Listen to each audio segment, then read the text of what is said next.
All right, I want to call to order the sixth meeting of the Interim Joint Committee on Economic Development and Workforce Investment. I want to welcome everyone here for our final meeting of the 2022 interim.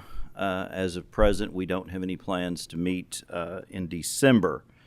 At this time, I'm going to ask Sasha to please call the roll. Senator Gardler, Senator Carr, Senator McDaniel, Senator Mills, Senator Southworth, Senator Storm, Senator Thomas, Senator Wheeler, Senator Wilson, Senator Yates, present. Representative Baker, here. Representative Banta, Representative Beckler, yes, ma'am. Representative Bojanowski, Representative Bray, Present. Representative Brown, Representative Callaway, Present. Representative Cantrell, Representative Elliott, Representative Freeland, Present. Representative Gentry, Representative Hart, Here. Representative Huff, Here. Representative Johnson, Representative King, Present. Representative Kulkarni, Representative Lawrence, Representative Lockett, Representative Rowland, Representative Sharp, Present. Representative Sheldon, Representative Tackett Lafferty, Representative Truitt, Co-Chair Schroeder, Co-Chair Weber. Present. We don't. No. At present, we don't have a quorum to be able to adopt the minutes from last month. So we are going to jump into our agenda. We have a rather ambitious one today, so we're going to hop right into it.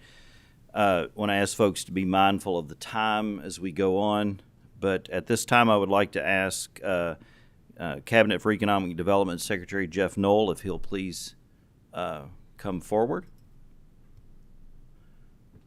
Secretary Knoll, if you and your guest Katie will introduce yourselves for the record, and then after you've done so, you can go ahead and begin your presentation to the committee. It's on. Oh, never mind. Sorry.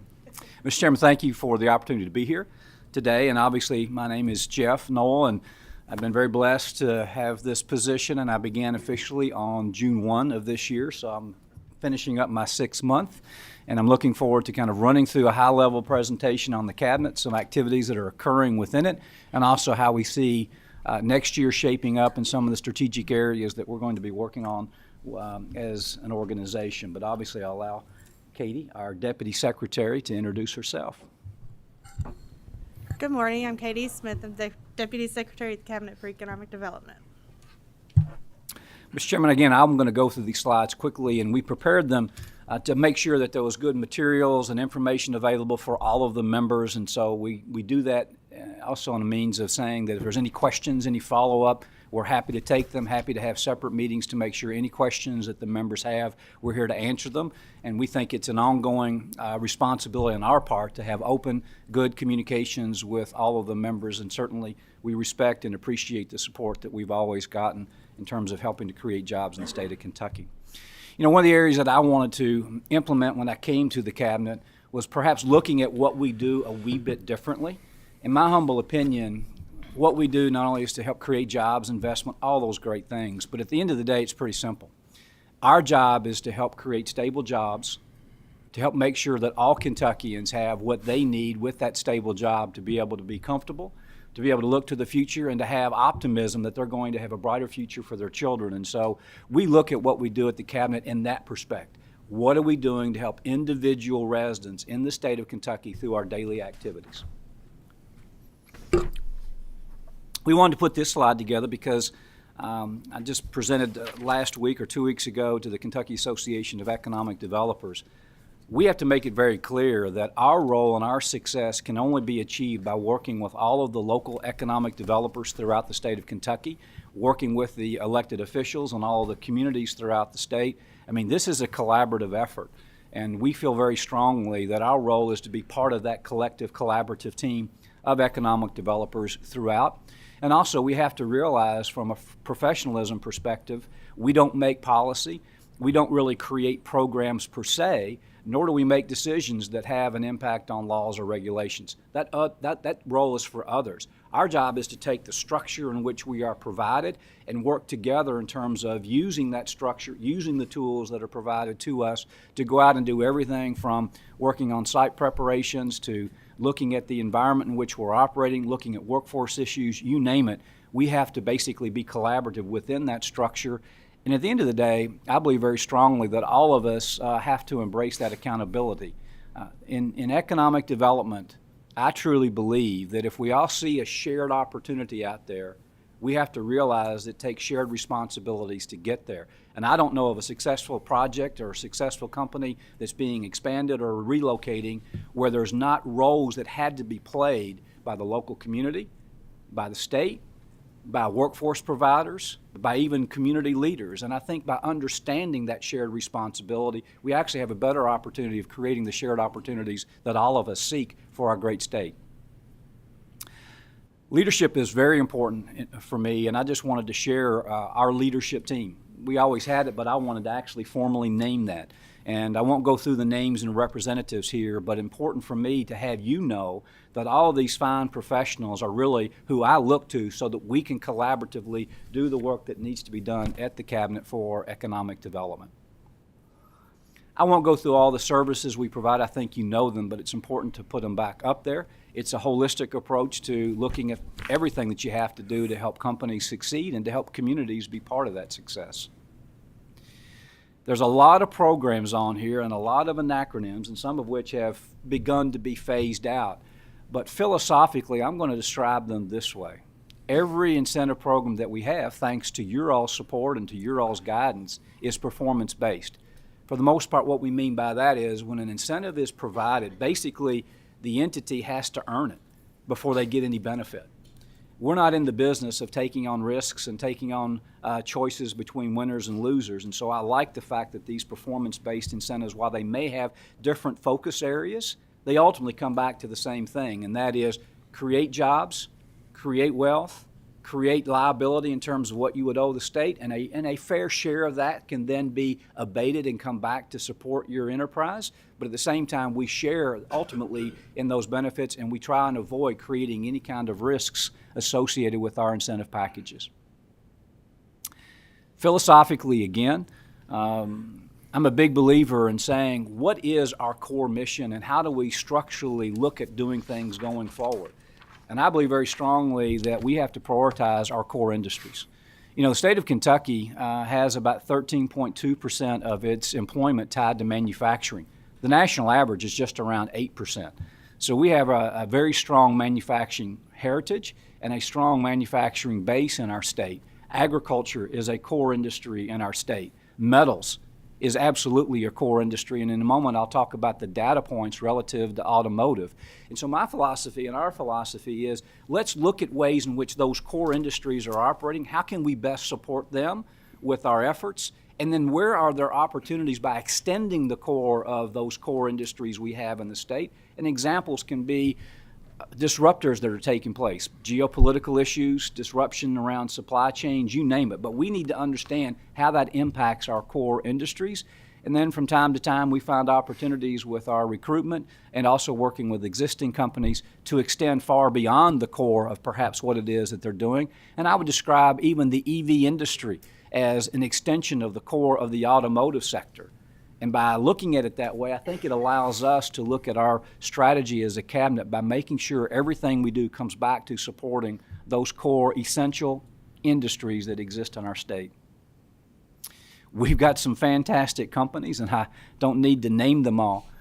But also we have fantastic companies that may not be household names, but they are significantly important in what they do. And if I had plenty of time today, I can share with you that since having come back home to Kentucky, it is great to see companies like Nucor, North American Stainless, that are leaders in their industry, leaders in the global industry, and we have so many companies that are leaders in their respective space that I come back to another value that I believe we as a state and we as a cabinet should embrace.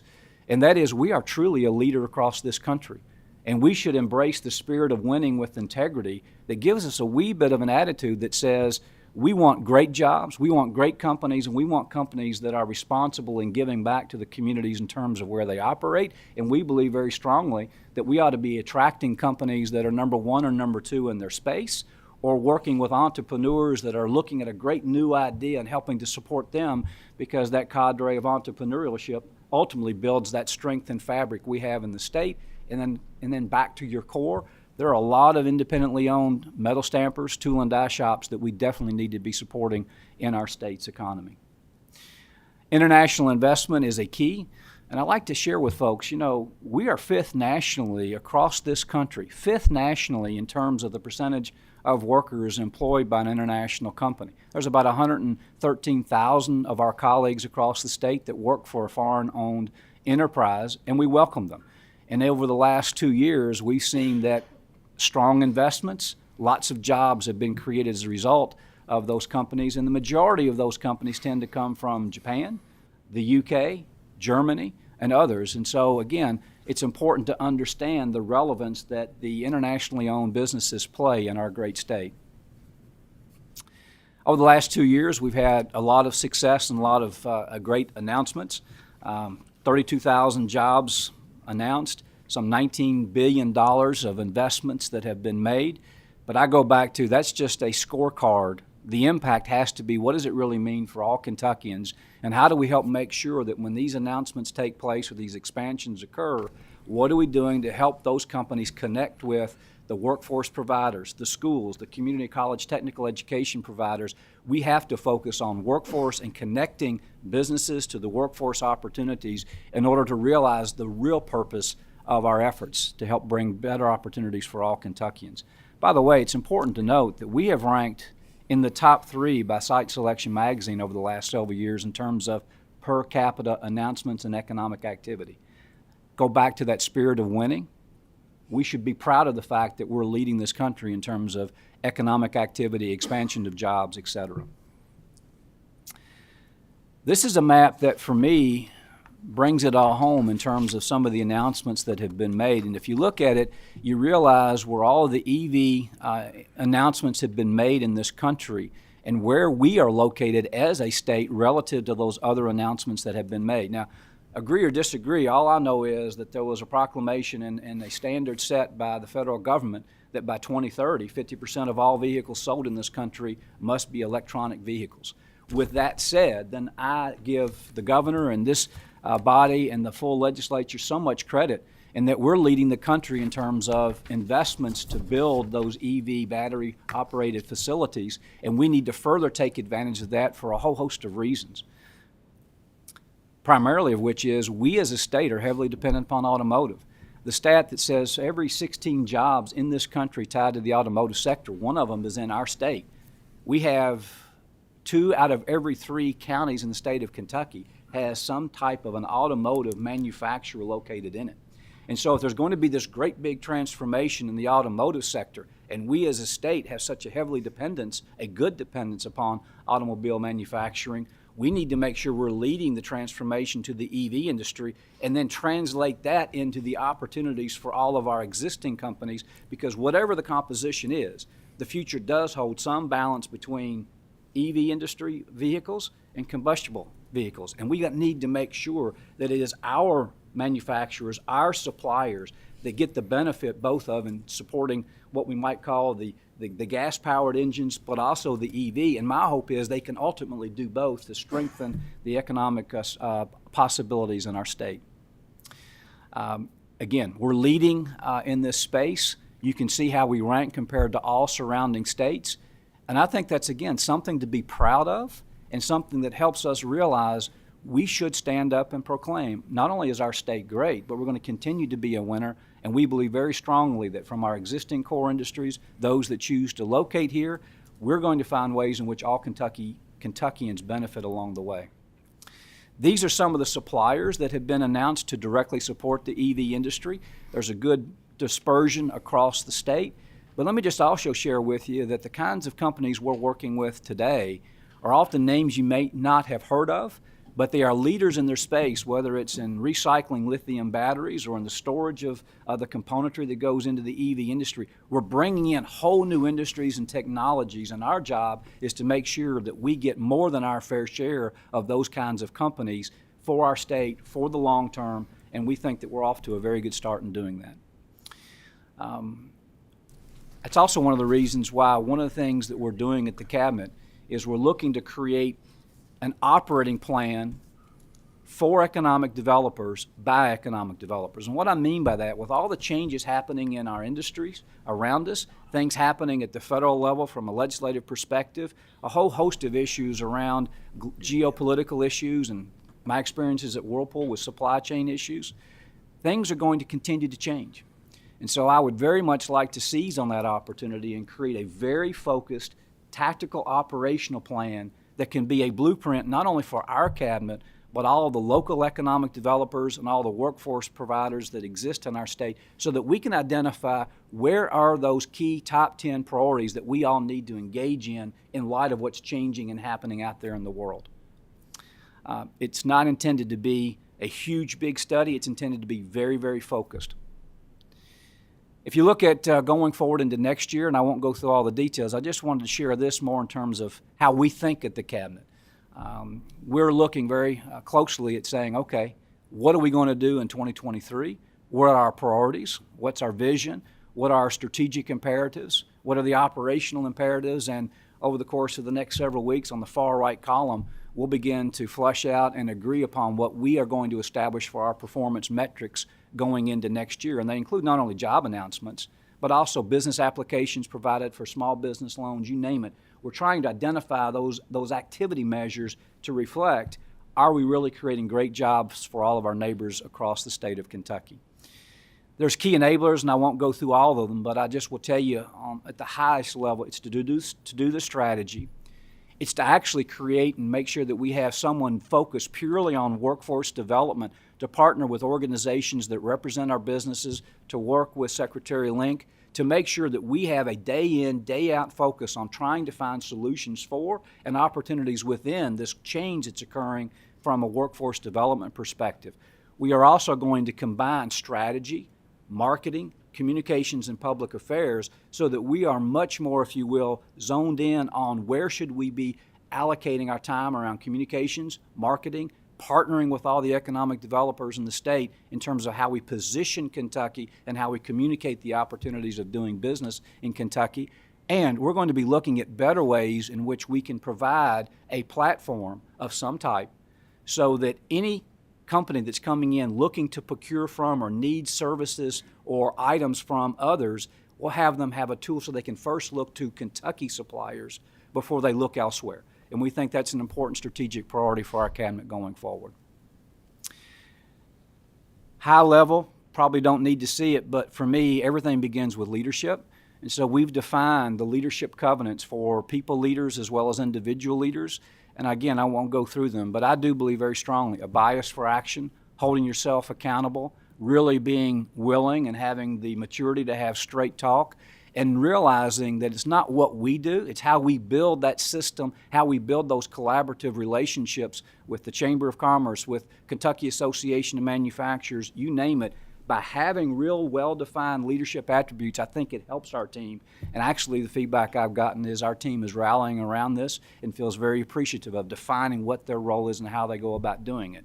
Now, I was here 30-something years ago, thereabouts, and I must tell you that with 65 people at the cabinet, I feel really good that we are small, but we're very mighty if you think about it that way. To put it into perspective, we had about 156 people at the Cabinet for Economic Development when I was here some time ago. But also I'm going to tell you, our size is the right size for what we do, and I'd rather be smaller because that makes us collaborate better and work in partnerships with all of the local communities and all the organizations in the state. I'll go back to how I began. If we're not creating better opportunities for all Kentuckians, if we're not creating a place in which families can dream about the future for their children, and if we're not creating a situation in which young people get excited about the opportunities of working in our state, and if we don't provide them the opportunities to do the learning, to then do the earning necessary to be a part of this Commonwealth, we're not doing our jobs properly. And that is a big component for me is let's build better Kentuckians, let's build the jobs, but let's find ways in which there's a continuum process at the highest level that we create a yearning inside all of our young people to want to do the learning and want to do the earning in the state of Kentucky. And I actually think there's lots of ways of doing it, including making sure they realize what are the jobs of the future and what does that mean for them and how do they take advantage of those opportunities, because there are jobs of the future and every company is going to be doing business in a different way, and our job is to help them do that productively, but also excite the young people in our communities to be a part of it going forward into the future. So, Mr. Chairman, that was a high-level, very brief summary of our cabinet. I can tell you that activity remains high. I can also tell you that our real focus is on working with existing companies, working with communities, and working with local economic developers. And I feel very good about the fact that in my first 4.5 months, I've made it a point to be in the communities, out visiting with the practitioners, with local elected officials, and I've only got 2 more ad districts to be out in the state to be doing the visiting. And again, I believe very strongly that in my role, if I'm not out working with the local practitioners on a regular basis, I'm not doing my job very well. Thank you, Secretary Noel. We do have a number of questions. I want to hop right into those. Sure. Representative King. Thank you, Mr. Chair. Thank you both for being here today. I appreciate your presentation. My comment and question kind of combines slide 7, your priorities, and maybe 19, your 4 goals for 2023. From an agriculture standpoint, when there's an agriculture project, how do you consult the agriculture community that are experts in that industry, whatever specific industry that is? And do you have documentation so we know they have been consulted on those agriculture projects? Very good question. And as a graduate of the University of Kentucky School of Agriculture, I do have a passion, but I also have great respect for the Department of Agriculture. And so yes, we have a monthly report that we share with the Department of Agriculture. We have someone on our team that is the designated liaison, and Commissioner Quarles has designated a single person to be their single point of contact. So we have 2 people that structurally can talk to each other. We can talk to anybody every day, but my point is they have the accountability of making sure that the reporting, the sharing of information, engaging on the projects and opportunities is taking place in a very, what I call, 360-degree way. And then I meet with this individual fairly regularly. And so I believe very strongly that we have a great working relationship. It's part of our core industry because it's a very important element of our industry. And that reporting in terms of the projects we work on, the need to bring in those individuals for the kinds of projects, activities that are taking place, all of that I believe is happening and occurring. And let me be very selfish. If we have an ag-related project that we're working on, why wouldn't we bring in the experts? And there's experts both in the department, within our universities and others. I believe strongly that we bring in experts regardless of where they are to work on any project that can create an opportunity for individual Kentuckians. Well, I'm glad to hear that that's a priority for you, because in the past, the agriculture industries haven't always been consulted. So I appreciate you, and I'm going to look forward and anticipate those new projects coming in. Thank you. Thank you, Mr. Chair. Senator McDaniel. Thank you, Mr. Chairman. Thank you, Mr. Secretary, for being here today. Kind of a twofold question here, and you touched on it briefly in one of the bullets up there. But the idea of onshoring and reshoring, particularly as it relates to national security concerns, has really come to light in the last 18 years to 2 months, for national security reasons and economic reasons. And the opportunities are there in tech, they're there in ag, they're there in energy. I mean, the way we're all still waiting for semiconductors to come in for industries across the board. And frankly, I think that there may have been enough of a mindset shift amongst the American populace towards the idea that maybe being so deeply embedded economically with authoritarian regimes who may or may not share our commitment to capitalism and to liberal democracy, maybe some of those chickens are coming home to roost now to where there's opportunities. So twofold question. Number one, how do we seize upon that? And obviously there's a lot of undefined space there still. But I mean, you just look at what the government's helping Intel do in Columbus right now with semiconductor manufacturing. It's tremendous. So A, how do we capitalize upon that? And B, as we capitalize, and I hate to not advocate for my region, but the fact is that in Northern Kentucky, we've got unemployment under 2% and workforce participation beginning to bump up at 70%. And so the labor market in a lot of our more urban areas is really just kind of tearing at the fabrics right now anyway. How do we set an environment where, particularly in our eastern counties, where they're really, really wanting that long-term environment to be set, that we help create those opportunities there as they're presented to us? First of all, great questions, and let me go back to question A, I think, in terms of what's occurring relative to the chip industry, some of the other happenings occurring.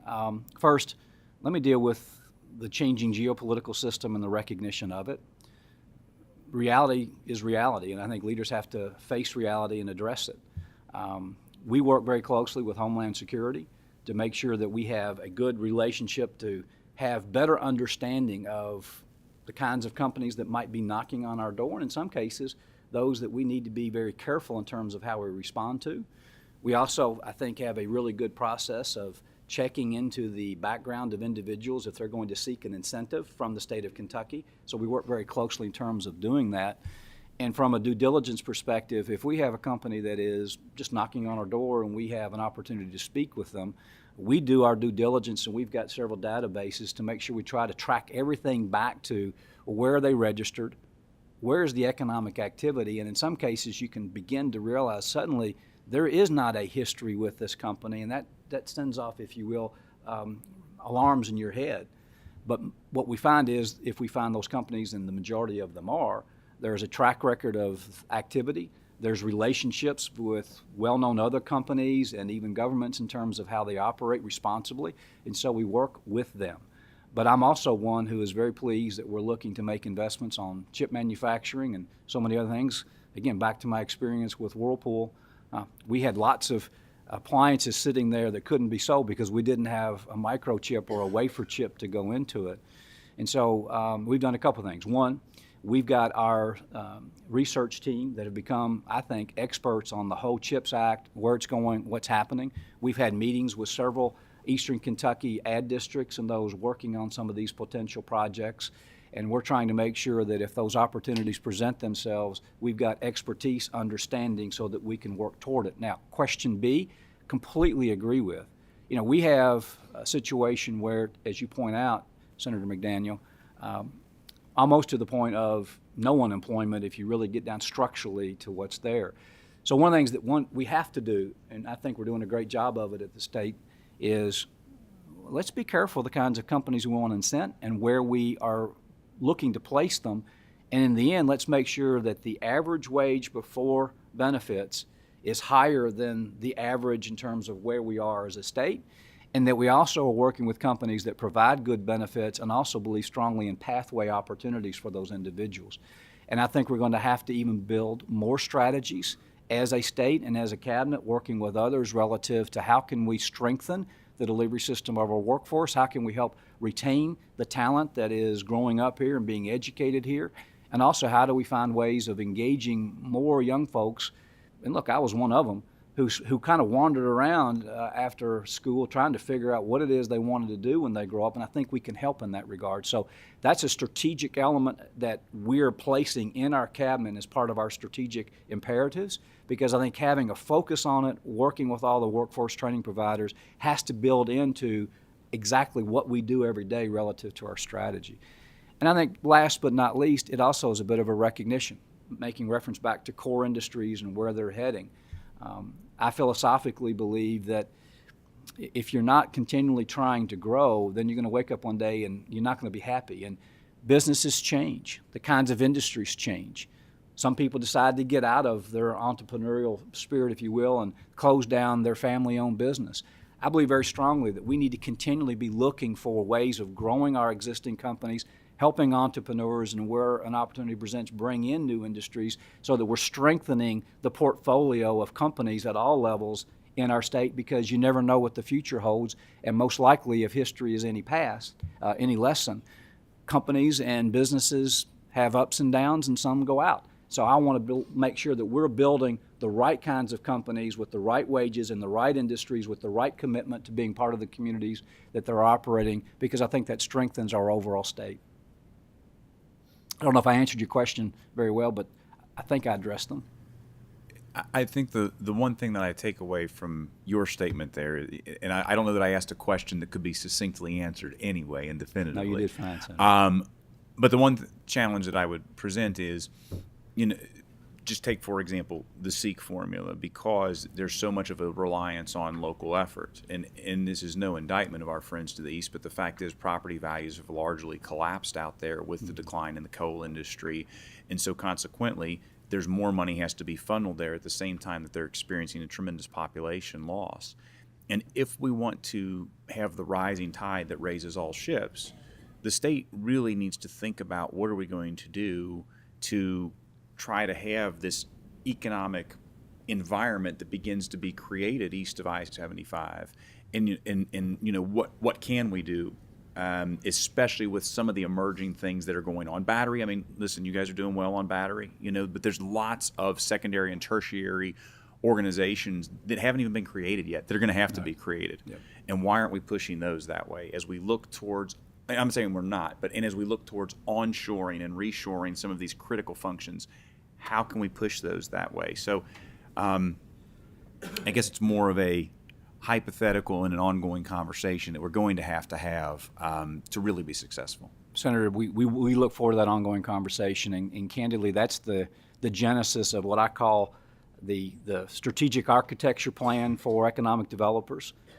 I'm not smart enough to know all of these different interdependencies or where things are heading, but I do believe we need a third party to come in, look at those very questions you're asking, have conversations with the key industries, some of the key organizations representing industries, but also with folks that, and I've met a bunch at our universities who are in industries and they're experts in that space that are looking to the future, and we need to have conversations with them through this consultant to actually come back and help to answer the questions that you're asking. And I think sometimes the best form of leadership is an acknowledgement of your ineptitude. I just don't have the knowledge to know all of those answers, and so we need that strategy to help us pinpoint what we as an economic development set of professionals should be doing collaboratively with our communities going forward. And we'll be sharing that information with you, getting input and having input from you. And my hope, and I'm not trying to oversell it, but I always believe very strongly when there's lots of disruption and change, it's really then time to find not what I call a baked strategic plan that everybody writes. I want a very tactical strategic architecture for where we need to be putting our energies, and that's the purpose of that study, sir. Very good. Thank you, Mr. Secretary. Thank you, Mr. Chairman. Thank you. We have 3 people in the queue. We're going to get to those folks, and then we're going to wrap up this presentation. Senator Howell. Thank you, Mr. Chairman. Secretary Knoll, thank you for being here. When we have people in our districts reach out to us about people in government, it's a double-edged sword sometime. And after you took over, all of my economic development people locally actually reached out and contacted me talking about what a breath of fresh air you were, that you were engaged in our area as well. Y'all appreciate that. And we also appreciate the work that you and Katie have done in helping us walk through the West Kentucky Relief Fund efforts for the businesses and the business development, especially working through our meeting in July where we came and when we left with, I thought, an agreement to move forward, and I was quite surprised to get a letter from you that basically tries to kill our efforts to rebuild our businesses in Western Kentucky. And this is very crucial for us, but it's also crucial for our friends in the East who are going to go through a similar process. And I was just wanting to address some of the things that you outlined here that I don't see as particularly relevant or applicable or even appropriate for what we're trying to accomplish here, and see if we can work through some of this. Can you outline for me why we were ready to go forward and then all of a sudden we've stopped? Specifically talking about the $25 million backstop. I'm sure you're familiar with the letter. It's been a while since you read it. I am, and I'm going to let Katie chime in on some of it. Let me put my perspective on the meeting and where we are. Senator, I actually feel like we're so close to not resolving some of the questions that were out there, but we are more aligned than perhaps maybe might be perceived. And some of the questions that we put in that letter to you and to the Kentucky Bankers Association actually came from members of our KIDFA board who are bankers, who represent those regions of the state. And they actually raised some of the questions to say, how can we make the program even more effective? And so I wouldn't say that the questions raised in there were because of our personal feelings. It's back to trying to get input from those that are actually every day working with impacted businesses in that part of the state, and they gave us some recommendations that they felt would strengthen the program and strengthen the opportunities going forward. Now, all that being said, at some point, and I think that's what we said in the letter, is we just need to get back in the room like we did that day, and let's understand where everyone's coming from, and also let us help share, which is what we said in the letter, is that these are questions that those that are on our KIDFA board who are put there to be a governance process, those also that we spoke with out in the communities that are every day dealing with some of these businesses, when they raise these questions, I think we have an obligation to pass them on to all of us that are trying to implement this to make it exactly what it should be. And you have our commitment that let's get us all together and get back in the room and try to get it all worked out, because I don't think we're that far apart. We will reach out to you on this because, quite candidly, all the things that are outlined in this letter aren't really applicable or have already been addressed and should not be standing in the way. And we're struggling. I've got to explain to my people in my district why our efforts to help them from an economic development standpoint are being held hostage by the Economic Development Cabinet. And it's a very difficult answer for me to give them. Senator, the questions arising here, they're just not applicable. Okay. Then I think, and again, I'm a big believer that, as we said in the letter, we welcome and we look forward to getting back together to deal with the issues and resolve them.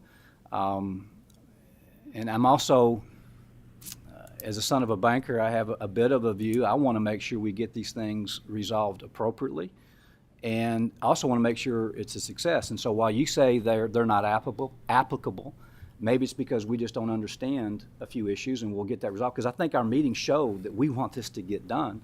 But I go back to when you have individuals that are bankers in that community dealing with businesses that were impacted, have just raised some questions and made suggestions, we owe it to all of us to get in the room and take those suggestions and try to work our way through them. And sir, I will say my experiences with you and with the attorney at the Kentucky Bankers Association, I think that spirit of let's get it done came through.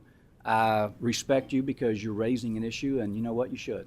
And so let us get together and let's get this thing taken care of, and we'll get it resolved. And even if there's areas perhaps where there's a differing perspective, I'm also a big believer that says, well, let's just get on with it and deal with it if it proves to be true one way or the other. Yeah. Thank you. I'll reach out to your office today. Thank you, and thank you for raising it, sir.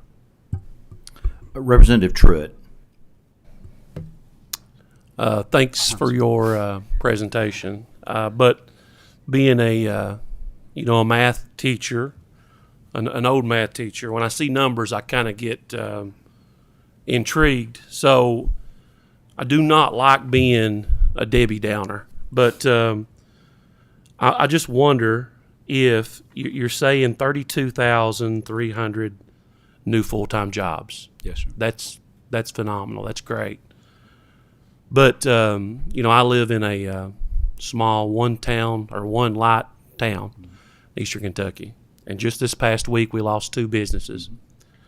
So I wonder, do we have the statistics that show how many full-time jobs were lost in this past year? Do we have that? We have that, and we track it, and we can get it to you, sir. And it's a great question. And I appreciate Senator McDaniel. I've never had the pleasure of talking to him personally, but I really appreciate his statement about Eastern Kentucky, and everything he said is completely true. I'm trying to think on this outside the box a little bit. If I'm a company that's wanting to come in to build a factory or build some type of a facility, I'm going to look where there is a high unemployment rate. Mm-hmm. We talk about some areas there's not enough workers to go around. But then you look east of 75, and there's people traveling hours, for a good paying job. So I would love to see some of these great factories, some of these great manufacturing jobs that you're talking about, to be located, down here in these areas that we really need those. But I just thought that was interesting to see all the jobs that were created. But I wonder if the number of jobs lost probably isn't greater than that. Do you have any idea at all? We are net positive in terms of jobs being created, but I'll get the actual data and I'll provide that to you. And also as it relates to locations, announcements, and opportunities in Eastern Kentucky, I want that as badly as anyone. I was on a call last evening with one of the economic development boards from Eastern Kentucky, and they thanked our cabinet for the increase in terms of some of the opportunities for responding to RFIs and some of the showings and things that are occurring, because it is a collaborative effort. And that's back to one of the reasons I'd love to have this strategy piece done. What else should we be doing? What else can we do? And how do we find ways in which we can apply more focus, resources, and in some respects, help the local economic development practitioners and local elected officials throughout all of Kentucky to work together on whatever it is we need to do to improve and to create more opportunities in that part of our great state. And I don't have the answers, Representative Truitt, but I believe strongly that that's a step in the direction necessary. The other step, I believe, is to accept your comments, which I do, and to also assure you that the areas that I began to visit with as soon as I could has been throughout Eastern Kentucky.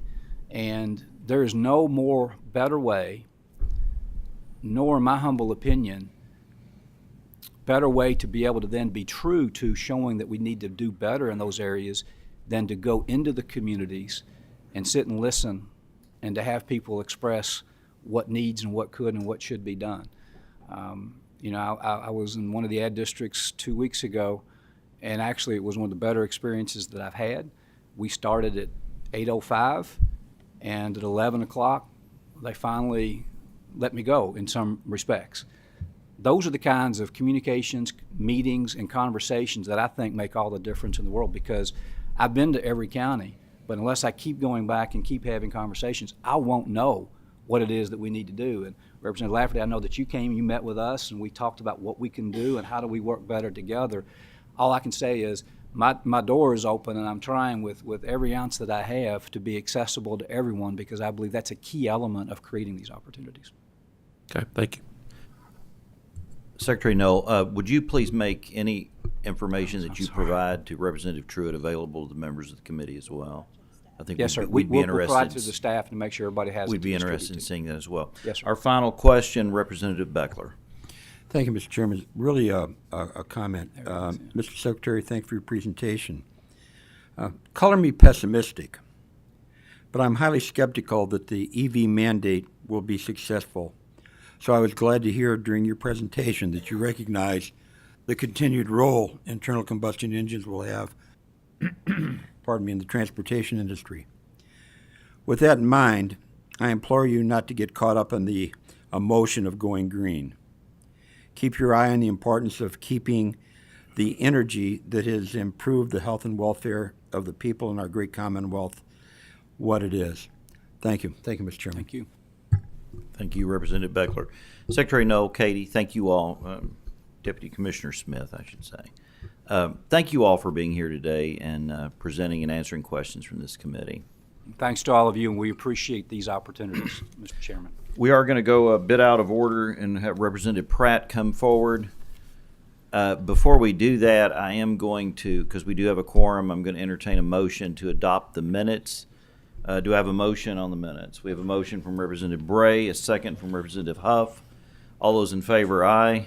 Aye. Any opposed, no. Mr. Chairman, The minutes are, yes, you hit the gavel a little bit too quickly there. go ahead. I'm sure the minutes are correct. I have the utmost faith in the staff. But this is the last meeting that I'll be attending, and therefore the last opportunity I'll have to vote no. Oh, okay. With that in mind, I respectfully vote no on approval of the minutes. Thank you, Mr. Chairman. All right, duly noted, Representative Beckler, duly noted. All right. But before we do move on with the presentation, I would like to recognize an individual that came in the room. She doesn't know I'm going to do this right now, but I would like to recognize in the back Representative-elect Emily Callaway, new representative from the 37th House District, Southern Jefferson County, and a northern portion of Bullitt County. Want to welcome her here today. Representative, thank you.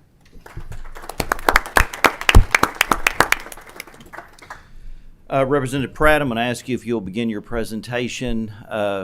Be mindful of the time, and if you can, after you and your guests introduce yourselves, you may begin your presentation. Thank you, Chairman, and thank you, committee members, for allowing us to speak today. And we will try to make it brief. I'm going to jump right into it. You guys introduce yourself for the record and start your presentation, please. Austin Kerr, Kentucky Horse Park Commission Chair. Lee Carter, Executive Director of the Kentucky Horse Park. And we do want to express appreciation to the chair and to you for allowing us to come today, and also for Representative Pratt to allow us to be present and to share some information with you relative to the horse park. You know, the mission of the Kentucky Horse Park is to celebrate the history of our relationship with the horse through education, exhibition, engagement, and competition. You know, it's a mission that we take very seriously. We believe that there's an intrinsic value and connection between head, heart, and horse. And so we constantly look for ways that we can engage and enhance that experience for all of our guests and competitors. There are three key pillars that we operate under and that we focus on, those being tourism, events, and the National Horse Center. All of our efforts are in those particular areas, and today we want to talk briefly about each of those and share with you some of the key components there. And, you know, we recognize that the horse park as a tourism attraction for the Commonwealth of Kentucky.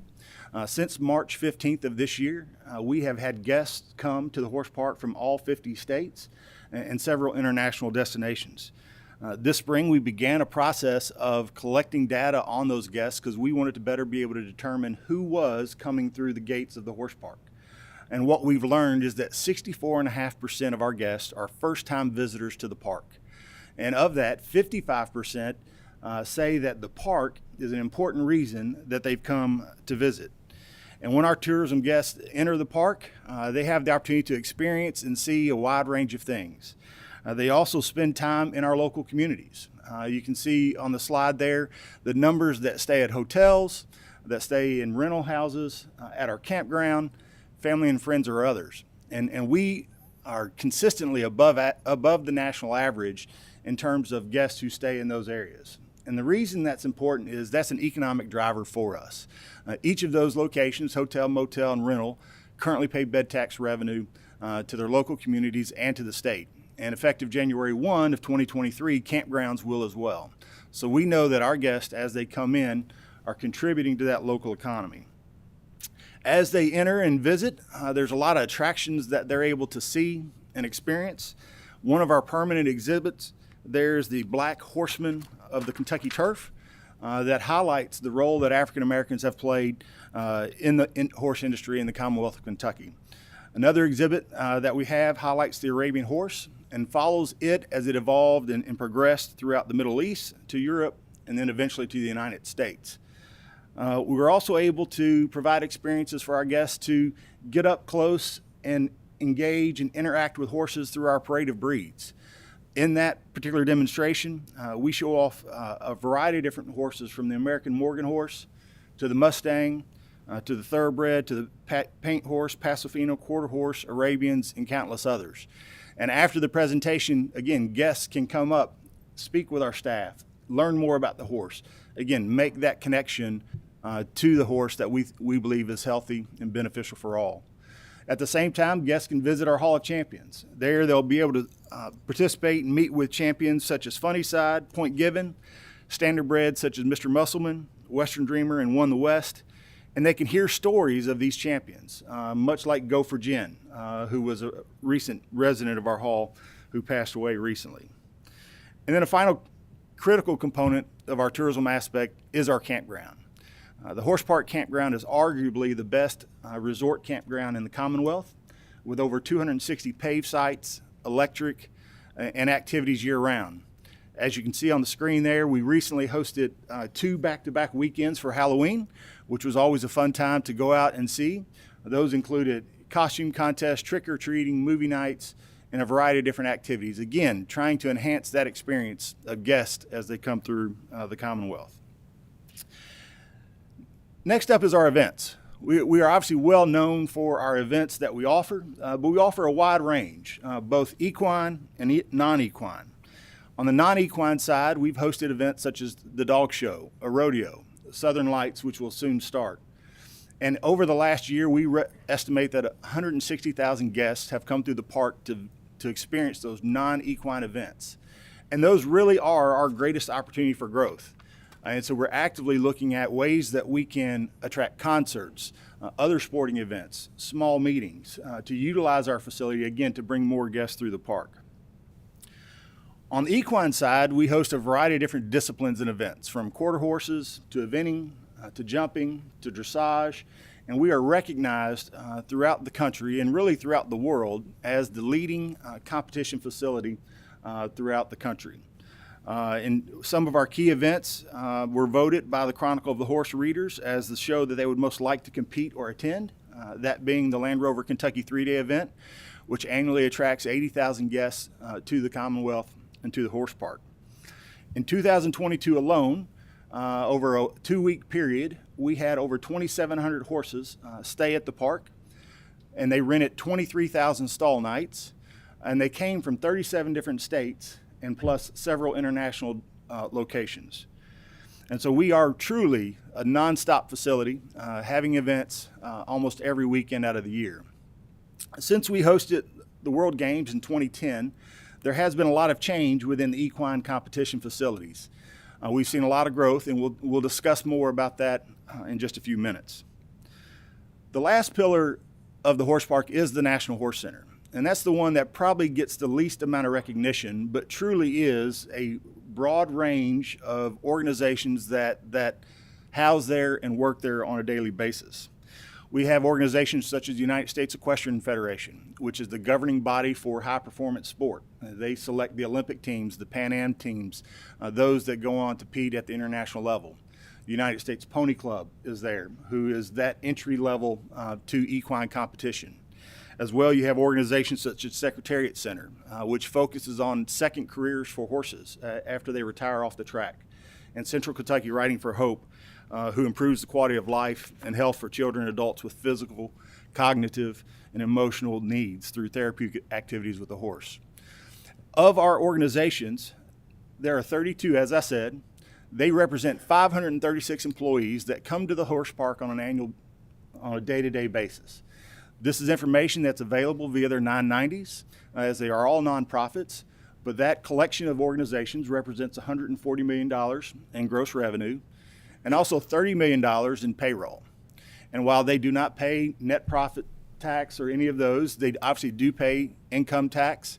And as you can see, the $30 million in salaries and payroll would represent about $1.5 million in state income tax and $685,000 to Lexington Fayette County for occupational tax. In addition, those same individuals reside, live, spend their time in Central Kentucky. So we reap not only the benefits of their organizations at the park, but also of those individuals in our community. But there are challenges, without question. I will tell you that in 2028, the Kentucky Horse Park will celebrate our 50th anniversary. We have a lot of significant issues that we're facing, but we are grateful for the $20 million that was given by the budget in this biennium for capital improvements. But deferred maintenance is one of our greatest challenges. The competition landscape, as I said, has changed tremendously since Kentucky hosted the World Equestrian Games in 2010. We've seen new facilities come online in Tryon, North Carolina, Ocala, Florida, Wilmington, Ohio, Terra Nova, Florida, outside Tampa, and these are creating more competition that impacts our organizers as competitors now have more choice as to where they go and compete.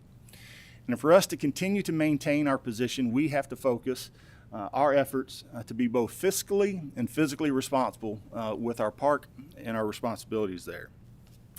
One of the things that is also worth noting, and it's not a surprise is that we do struggle with staffing. It is hard in this current climate to attract and retain the staff that we need to fulfill and service a 1,200-acre horse park. We have 30 miles of fence that must be maintained, and that includes mowing, trimming, painting, doing all those things. And so we have to recruit and retain a diverse workforce that's able to handle the diverse businesses that we as a park offer.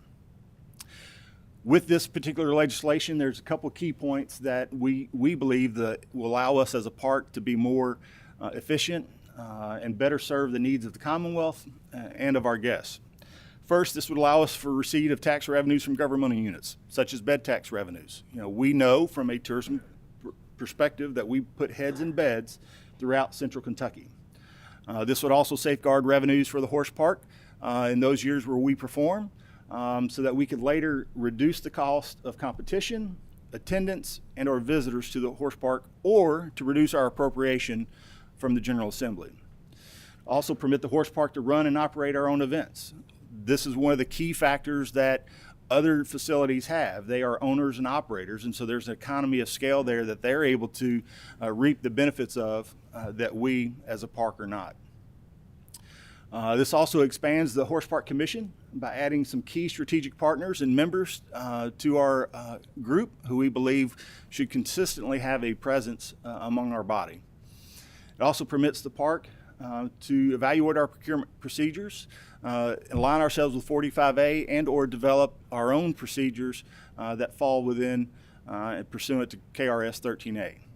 And also to report back to this General Assembly on an annual basis, both for our challenges and also our successes. But there are many opportunities ahead, and we appreciate the opportunity to present this to you today, and I'll defer to Ms. Kerr.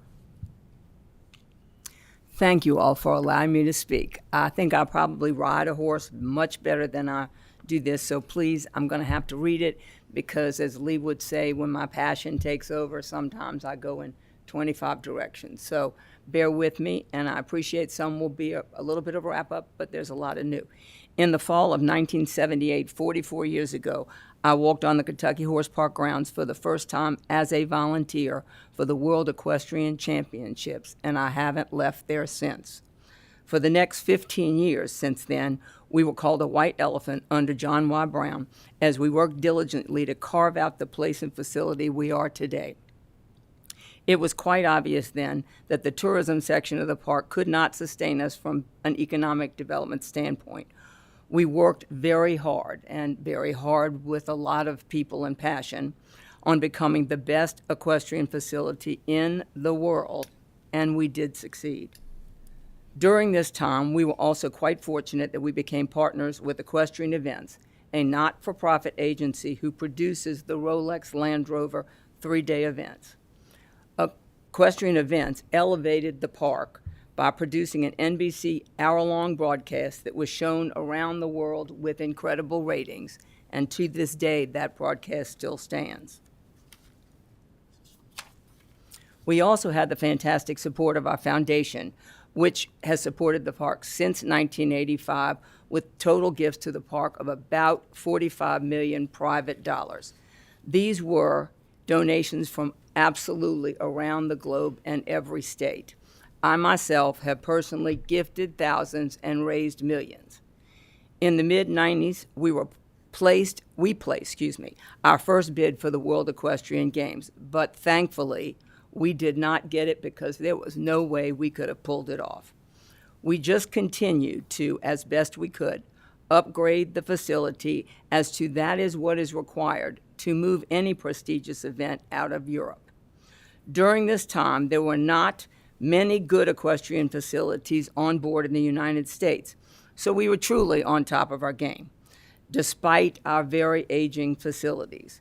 We also, during this build-up to the Games, developed a relationship with so many great show managers who to this day pay a lot of rental to the park for the weeks that they hold their show. In 2005, we did receive the bid to host the World Equestrian Games, and then the hard work started for 2010.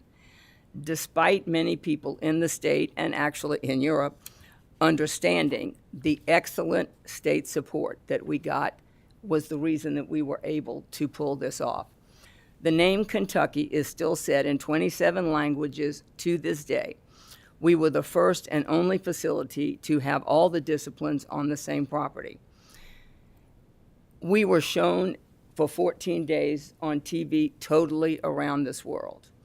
The equestrian sport horse world at that time woke up to the fact that they could try to do this for many disciplines, and guess what? Make money.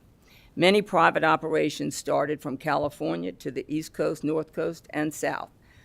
They all wanted to be the Kentucky Horse Park. Our facility just continued to age, and cracks in our competition arenas and facilities. For the first time, we struggled to hold on to being the best equestrian facility in America. Being a state agency and with state restrictions, we have truly been falling behind. State requirements make it very hard to operate a facility as diverse as we are and be competitive in the private market. Facilities that opened were in Florida, Ohio, California, New York, Virginia, North Carolina, South Carolina, New Jersey, Oklahoma, Texas, Colorado. And many of these have come online just to be like the Kentucky Horse Park. To keep up with most of these operations, as for the most part, are private money, and that's how it's done. They are run like a business with the best business practices, which unfortunately we cannot. Presently, there is another facility coming online in Florida that would and could take our very signature event and our other high-end events. We so desperately need to be able to have a level playing field to compete, but our present structure does not allow this. With technology growing, the park is shown by show managers again and again, all over the world by live streaming. Presently at the park, we have shows which include very high-end sponsors like Delaware North, the Boeing Company, Northern Pacific Railroad. And we have individuals that show up year after year, like Bruce Springsteen, Kelly Ripa, Carl Cook, and Bill Gates, because they have a family member who rides at the park. We need to be at our best to show these people that Kentucky is, without a doubt, the horse capital of the world all the way around. This legislation could help us toward this goal. In 2021, the world chop eventer, Ollie Townend, wrote an article, an international article, that driving into the Kentucky Horse Park, you immediately feel the history and the great sense of Kentucky. He goes on to say how special this facility is and that there is no other place on the planet like it. Then he challenged his home country, Great Britain, and other countries to try and create the Kentucky Horse Park there. But he didn't think they could. Please help us to stay on top by giving us the tools to do so. Again, thank you for letting me have a little bit of a history lesson, and I appreciate you all listening. Go ahead, Representative Pratt. No, I was going to say, if no, we'll be glad to answer any questions at the point in time if you have any. There should be a copy of the bill in your packet. Yeah, I was going to say members have a copy of the bill. If you have any questions, I'm going to encourage members of the committee to get with Representative Pratt or our guests today to answer those. We've got two more items on the agenda, and I need to vacate this room. So I appreciate the presentation, and I look forward to a discussion on the bill as we proceed in the session. At this time, we're going to have members of the Kentucky Chamber come forward and present on Kentucky's workforce challenges and opportunities. I see Kevin Smith, the new chair of the Kentucky Chamber Board of Directors, also a neighbor of mine in neighboring Nelson County and daily worker in Bullitt County. We want to welcome you, Kevin. I'm going to ask everyone to introduce themselves. I'm going to, again, remind folks to be mindful of time as we proceed forward. So after you've introduced yourself, please begin your presentation. Thank you very much, and good morning. Kevin Smith with Beam Centauri. Kate Shang, Senior Vice President, Public Affairs, Kentucky Chamber. And Charles All, Executive Director of the Kentucky Chamber Center for Policy and Research. Yes, thank you, Chairman Weber, and I appreciate the time, and I'll try to be succinct in my comments. And I want to thank the committee members for this opportunity to speak today as well. My name is Kevin Smith. I'm the Vice President of Kentucky Bourbon Affairs, and I'm honored to also be currently serving as Chairman of the Kentucky Chamber Board of Directors. Before we dive into the topic at hand, I do want to express my sincere thanks and appreciation to the work of this committee.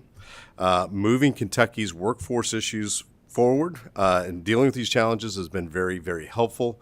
In particular, I want to thank Chairman Weber and Chairman Schroeder, who both received the Chamber's MVP award for their work during the 22 legislative session. So thank you for that. This has been teed up very well today by the previous presentation, so I almost feel like I'm going to be preaching to the choir in some regards here. But we're here today because Kentucky finds itself in a very unique economic moment. We're seeing remarkable investments in our state, unlike anything we've ever seen before, yet we continue to struggle with severe workforce challenges.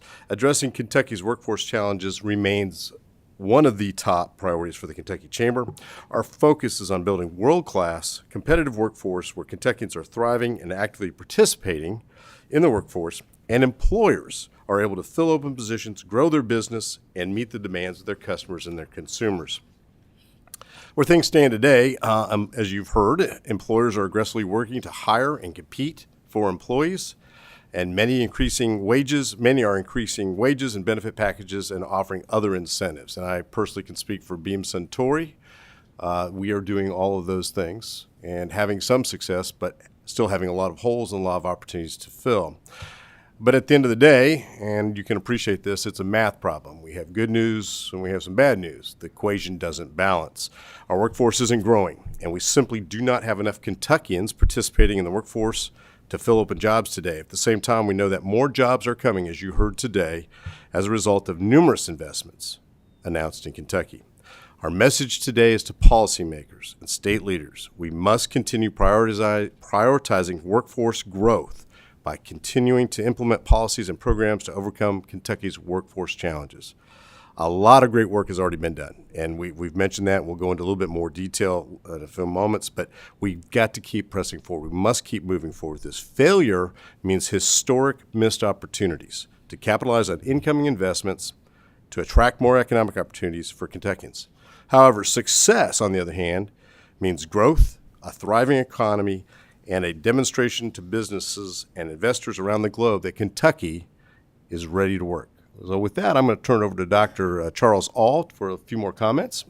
Well, thank you, Kevin. And again, thank you, members of this committee, for having us here again to talk about this very important issue. There's all sorts of different ways that we could talk about the current state of Kentucky's labor market. I'm going to try to do that in as concise a manner as I possibly can. I do want to emphasize something that Kevin just mentioned.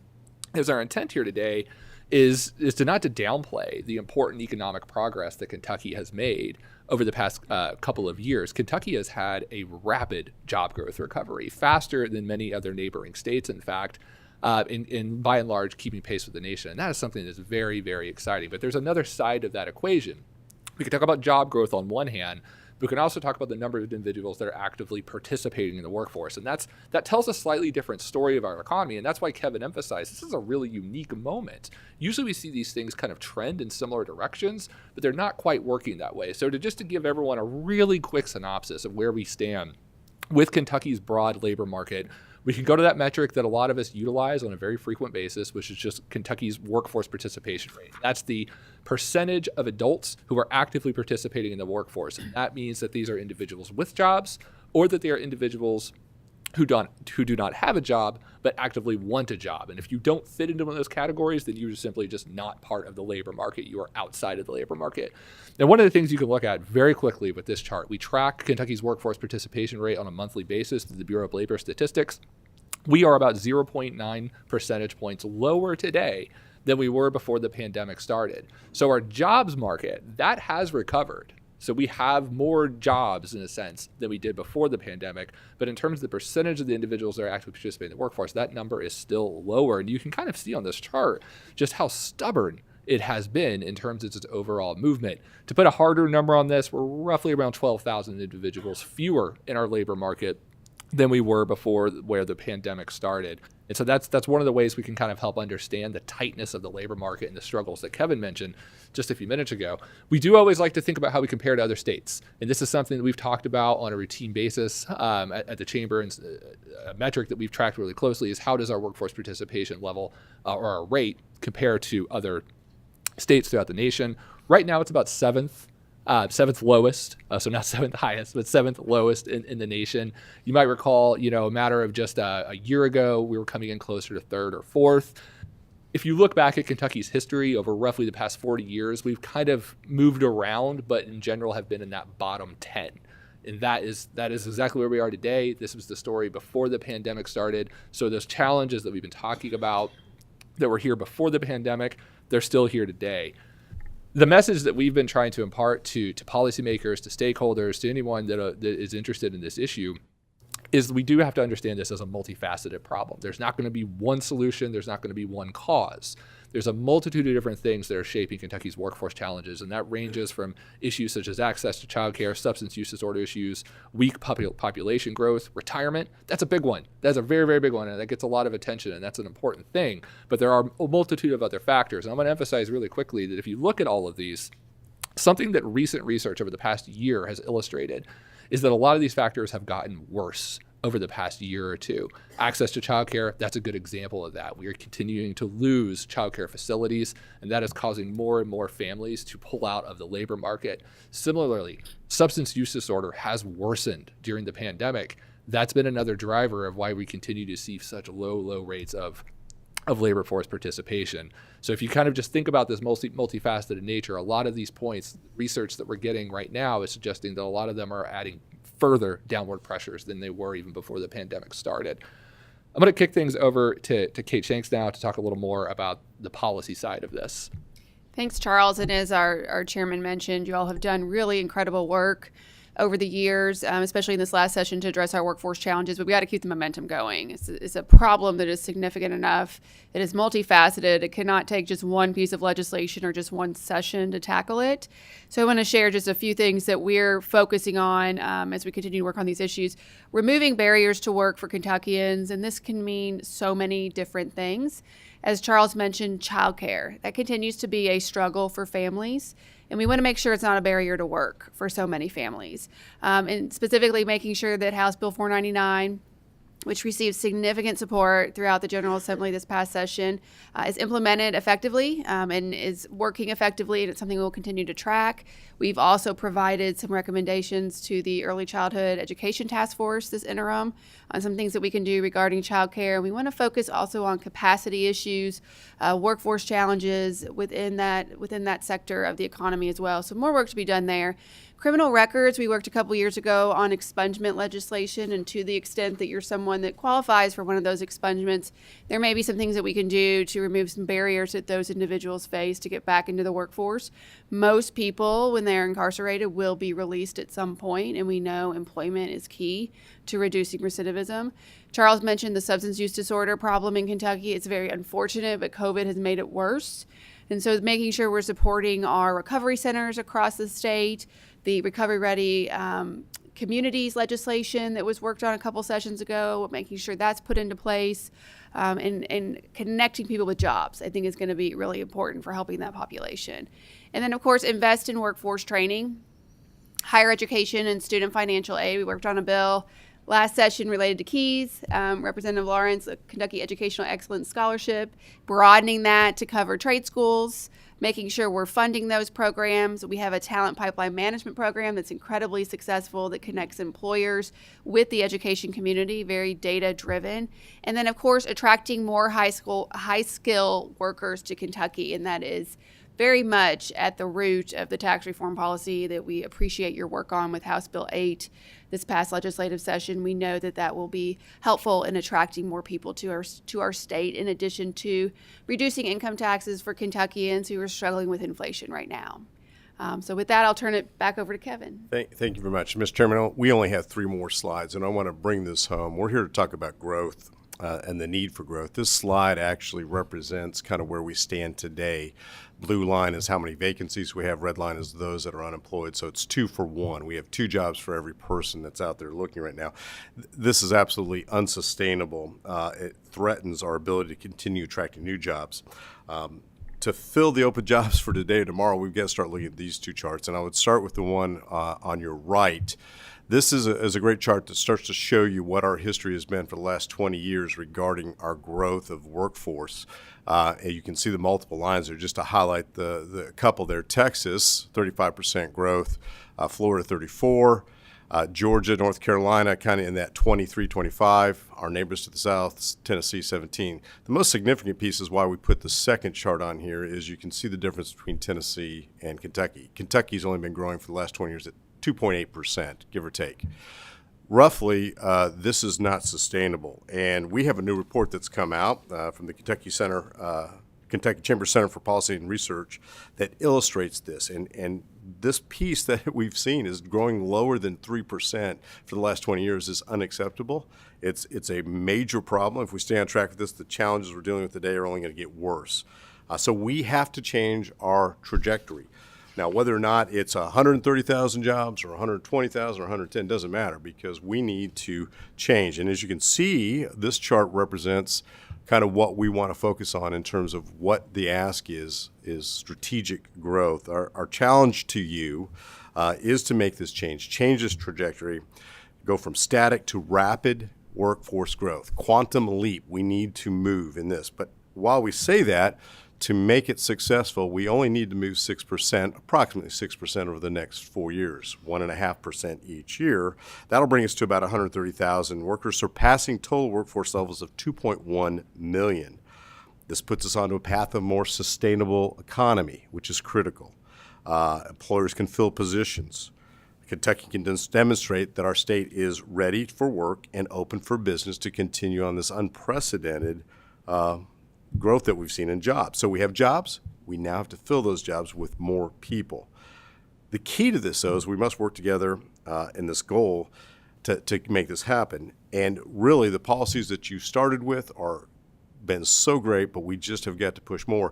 And so as I came in as chair, one of the things I stressed to everyone was we knew this problem. We've been telling you this problem since 2015 and expressing it. I've got multiple documents. We're glad to share those type of things that we've done in the past. But the key is that we have to go from where we are today to something different, because remaining the same, keeping the static growth in our workforce population is not going to be sustainable and will lead to a different economic outcome. So with that, Mr. Chairman, we'll end our presentation and entertain any questions if you have time. We do have some questions. Representative Baker. Thank you, Mr. Chairman. Thank you for presenting today. Very interesting and quite sad, to be honest with you. I know we had tackled some of these things this year with tax reform and working on unemployment issues. Charles, I know you dig deeply into these things, and that's second to the last slide when it showed that the different states, kind of their growth is compared to ours. What are the key policy issues, the differences that sets them apart from us? What are they doing that we're not?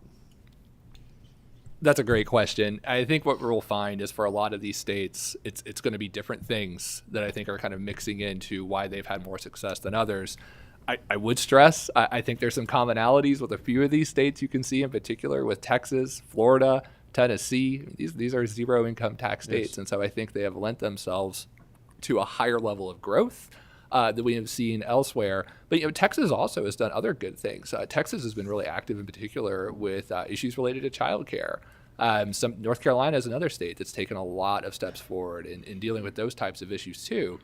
You can also kind of pick apart other things maybe related to criminal justice related issues. Some of these states have been more proactive on that than others. I think the key thing that we would want to look for in states like this is how are they sort of looking at this sort of two-prong approach to workforce participation. You really got two ways to do it. One is you kind of look for the folks that could potentially be working but have something in front of them prohibits them from doing so, and what can you do to remove that barrier and pull them in. The other thing is how can you start competing for more workers from other states or from other countries for that matter. Because one of the things that I think all of us have to understand with this larger issue is due to retirements, that is going to make the competition for workers much, much more intense than what we've seen in the past. So doing things like income tax changes, that's going to play, I think, a larger role than it has in the past, because again, it's a smaller pool that we're going to be going after. And so I think if we dig into each of these individual states, you'll kind of see little elements of that here and there that'll help kind of tell that story. Thank you very much. Representative Lawrence. Thank you, Chairman.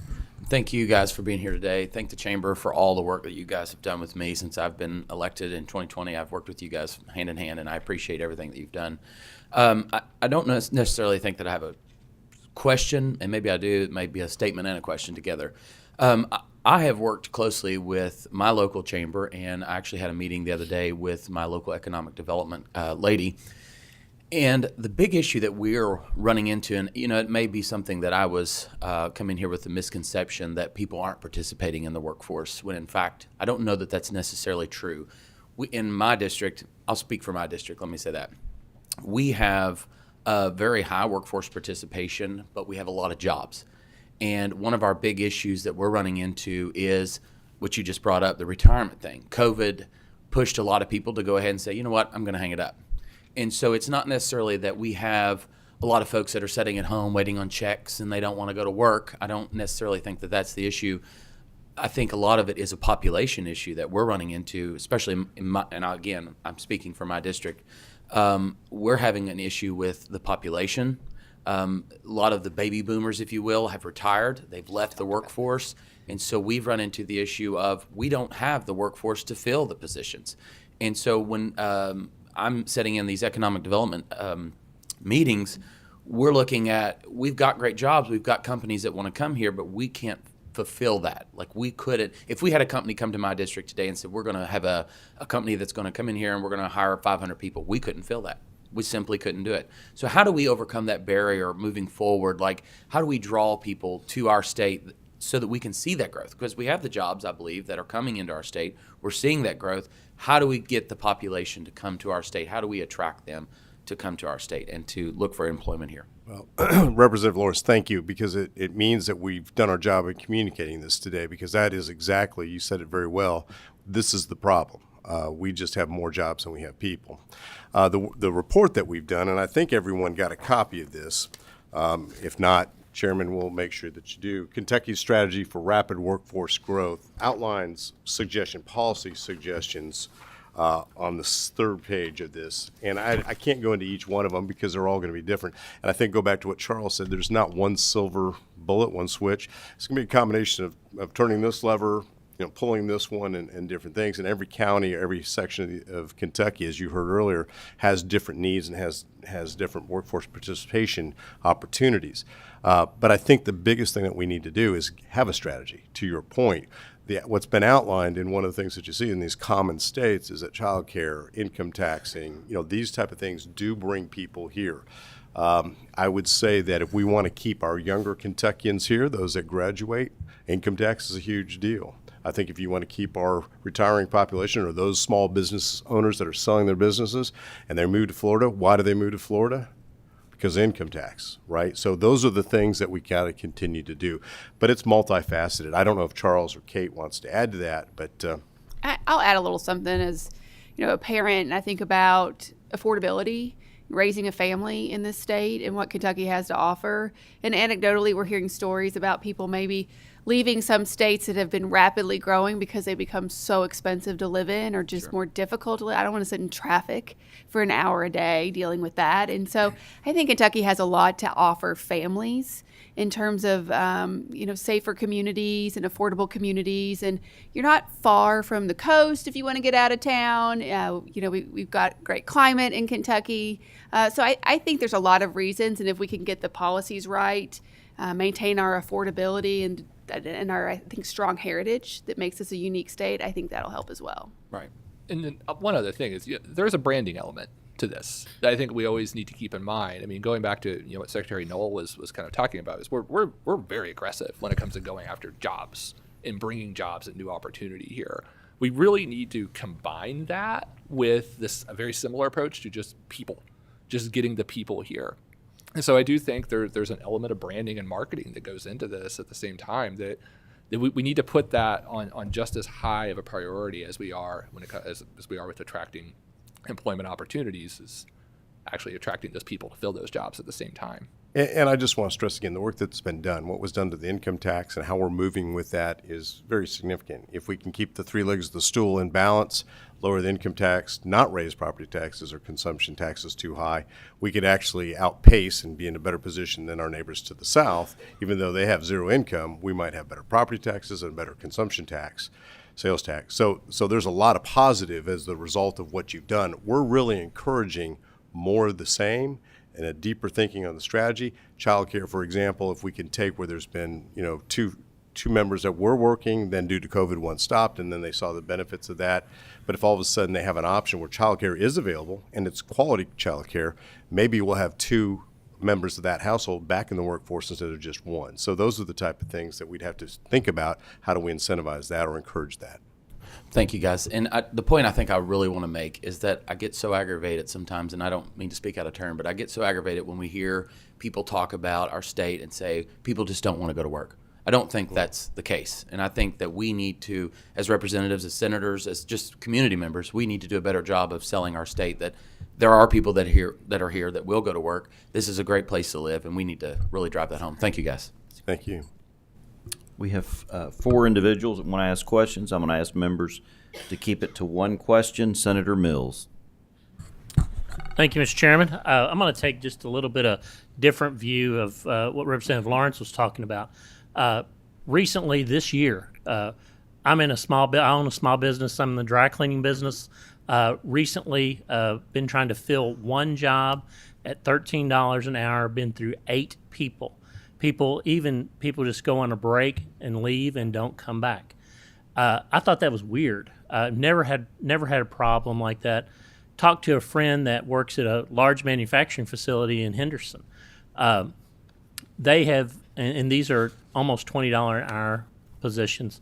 They've hired 600 people this year. They've kept 50 out of 600. Same thing he was saying. People go on lunch break, never come back, never call. So there is a problem, and I'm just curious about your research and what y'all found is there still enough money for people to survive out there? What's causing this phenomena? And then that's one question. And then the second question is, there is a kind of a lifestyle, a quality of life question here too.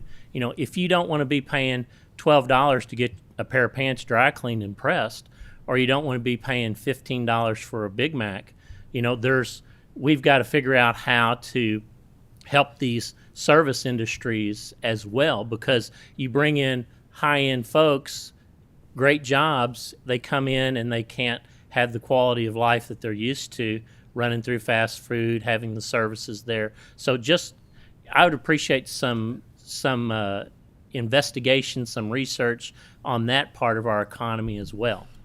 Great points and great questions, Senator Mills.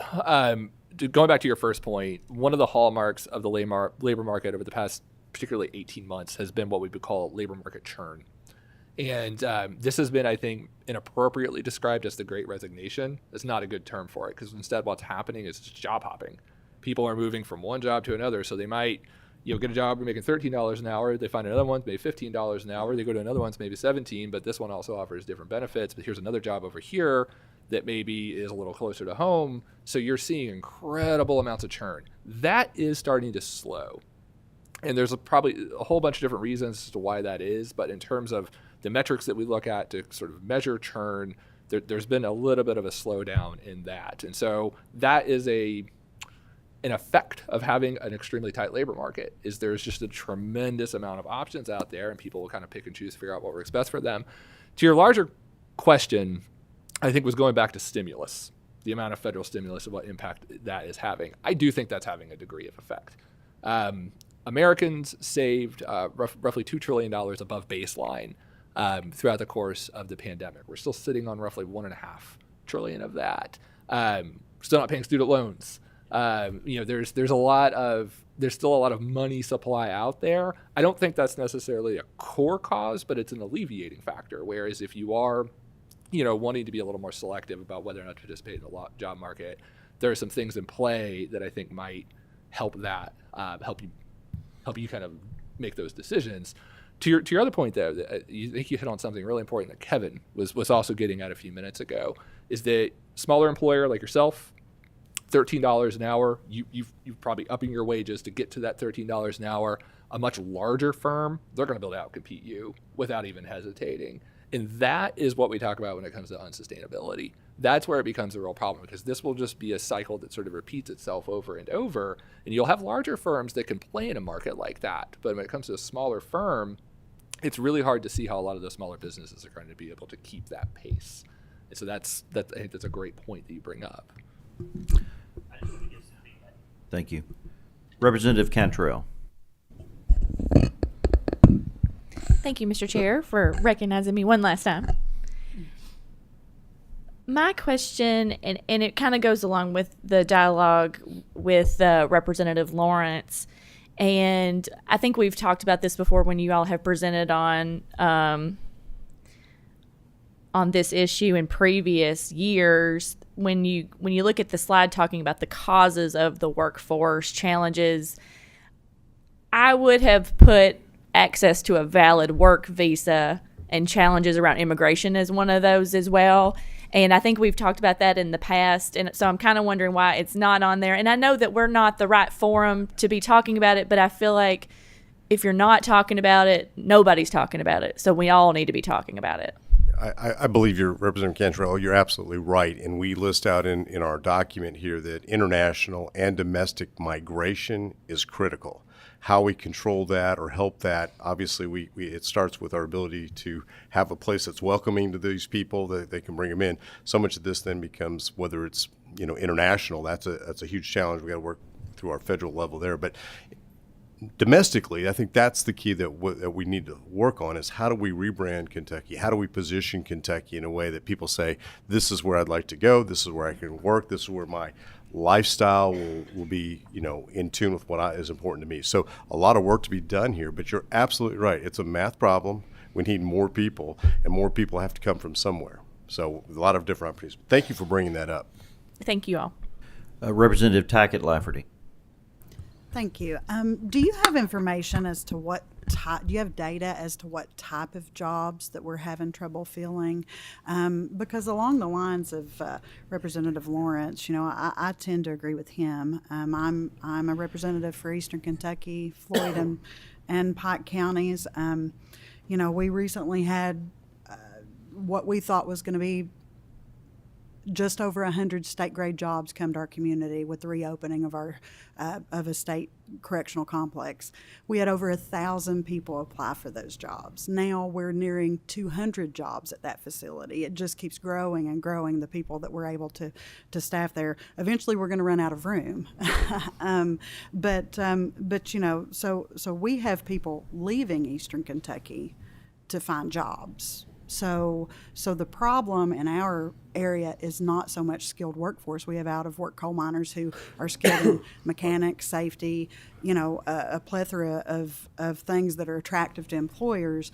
But I don't necessarily see the trouble filling higher grade jobs like state grade jobs or jobs that offer benefits or higher salaries. Are we seeing some sort of data saying the types of jobs that we're having trouble filling? So the data set that we use for this is a survey called the Job Openings Labor Turnover Survey. And it does provide breakdowns at the state level. In fact, we got the state update today at 10 a.m. So I was able to catch it just before this started, but didn't make it into the presentation. But most of that data is national. And so I can give you the national perspective on that, but it can't break it down specifically to Kentucky. In terms of types of jobs, two of your biggest areas are going to be healthcare and then logistics-related industries. Those are ones where there's a tremendous amount of churn and difficulty filling those positions. Another good example is leisure and hospitality. So all the sort of subsections that break down from there. Information-related jobs, large amounts of job openings in those areas as well. So it's a big mixture. And that is one of the things that is curious, and that also I think reminds us to avoid these sort of like one-size-fits-all solutions. You know, because what might help us fill jobs in healthcare is probably going to take a different approach when it comes to filling jobs in leisure and hospitality. So it's a big mixture of different types of industries where you are seeing these large numbers of job openings. So do you have, would you recommend, I mean, what would your recommendation be in a situation such as ours, where we're seeing people leaving to find job opportunities for our area? What would tax incentives, I mean, what would your number one recommendation be there? I thought the conversation that Senator McDaniel brought up with Secretary Null was a really intriguing one, which is we do need, I think, to do more targeting, because I think there is an inequitable distribution of job opportunities coming into this state. Now, there's some structural challenges that are built into that. For example, large manufacturers, they're going to want access to things like interstates, airports. We need those things. So how do you get a firm that needs that to come to a more mountainous area where there's less interstate access, less large airport access? That's going to be a big structural challenge. With that being said, I do think being more focused on targeting economic development in areas like Eastern Kentucky, in our rural communities.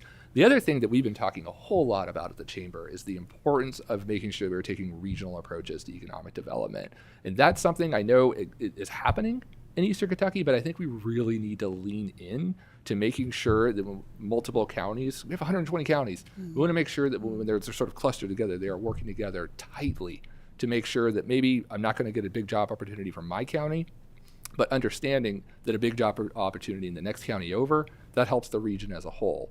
So I think fostering those two types of approaches, that's what something we would certainly like to see. So when you talk about working together, you're talking about working together with the Chamber and the Economic Development Cabinet, because honestly, I could give you some great examples of opportunities not only already available in Pike County, which our senators here, but also some that are, you know, really on the cusp of being there in Floyd County as well, which is also part of my district. So is that? Yeah, we'd be happy to sit down with you and talk more about some of these ideas. We work closely with our local chambers. I know that was mentioned. Representative Lawrence mentioned working with his local chambers. So perhaps we can set up some time when you're back in Frankfort or in your region, and we could talk more about that, because I think there's some good opportunities there. Thank you. Final question, Representative Brown. Thank you, Mr. Chair. Very interesting conversation. Appreciate the facts and figures and the numbers, and all the economic development conversations that I've heard or that you all have presented. I'm pleased that you all are finally talking about criminal records and dealing with people that we have out there that need the opportunity and could provide outstanding service to our state. This is a big task, and the things that we're talking about, I am very selfish when it comes to thinking about the Commonwealth of Kentucky, my home, and opportunities that could present itself to the rest of the country. I think we lose sight of addressing and or taking advantage of our geographic positioning in the United States of America. And I think that we have to go out and hang a shingle out to folks that we're open for business and we're open to do business, and hopefully that will attract some folk. We have our detractions, the income tax piece that you're talking about, but it's 6 of one, half a dozen of another.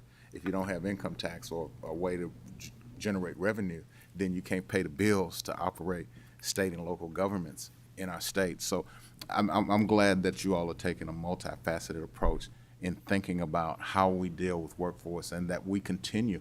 If it's like a rat in a maze, is that you go down one avenue, okay, that's a dead end, you back up and you go another, you go at it again. But I think the people of Kentucky deserve efforts that we could come up with in the private sector, in the governmental sector, and the public sector, of how to create jobs and deal with workforce. I think the numbers that you all threw out are a problem, but I think we have to be proactive in how to address that. Thank you, Representative. Thank you. Thank you, Mr. Thank Chair. you. I appreciate the presentation. Thank you. We will have you back to discuss additional information, I'm sure, as the session ventures on. Thank you all for coming. Thank you, Mr. Chairman. I want to now ask Mr. Fitzpatrick and Jason Bentley to come forward. They're going to be presenting today. Be because of our time situation, I'm going to ask any members that have questions here if they will get with Mr. Bentley after the presentation today to get answers to those questions. Introduce yourself for the record, and then you may begin your presentation. Thanks, Chairman Weber. Thank you, Chairman Weber. Understand that we're the last presenters of the last meeting of the interim, so we'll try and be brief, but it is a complex issue. Jason Bentley with MML&K Government Solutions. I'm here today on behalf of Kentucky's investor-owned electric utilities. To tie all of what we've heard today back together, everything you've heard depends on affordable, reliable electricity. For the past century, Kentucky's regulated electric utilities, both investor-owned and cooperative, have provided reliable, affordable, and abundant electricity upon which our economy and quality of life depend. Unlike some states and even some countries, I'm thinking of Europe, that rely on markets for their neighbors to supply their energy, Kentucky's energy providers have a statutory obligation, first and foremost, to serve Kentucky customers. Our manufacturing base and heavy industries that choose to locate here as a result are the envy of most states. We're here today to talk about one tool to manage costs for all Kentuckians going forward to ensure we remain at the forefront of economic development. Some of you may have heard the term securitization and how it could help to mitigate costs for consumers. PSC Chairman Kent Chandler spoke to this issue earlier this month in the Natural Resources and Energy Committee, and I would direct your attention also to that presentation, which was excellent. We're fortunate to have with us today one of the leading experts on the issue to explain what securitization is and why it is important to Kentucky's economy going forward.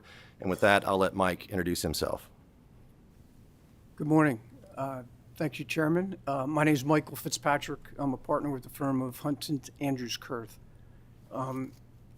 And a pleasure to be here. The slides that I prepared are pretty detailed as to the issues that we plan on addressing today. What I'm going to try to do in the interest of time is just try to hit the highlights for each of the slides. And again, be available for questions if helpful. I've had the good fortune to be involved in basically a third of all securitization transactions that have been done in the space dating back to 1998. And also good fortune to be involved in most of the ones that have been done in the last 10 years. My involvement is typically on either on the issuer side that issues the securitization bonds, but I've also had occasion to be on the underwriter side representing the banks that actually sell the bonds.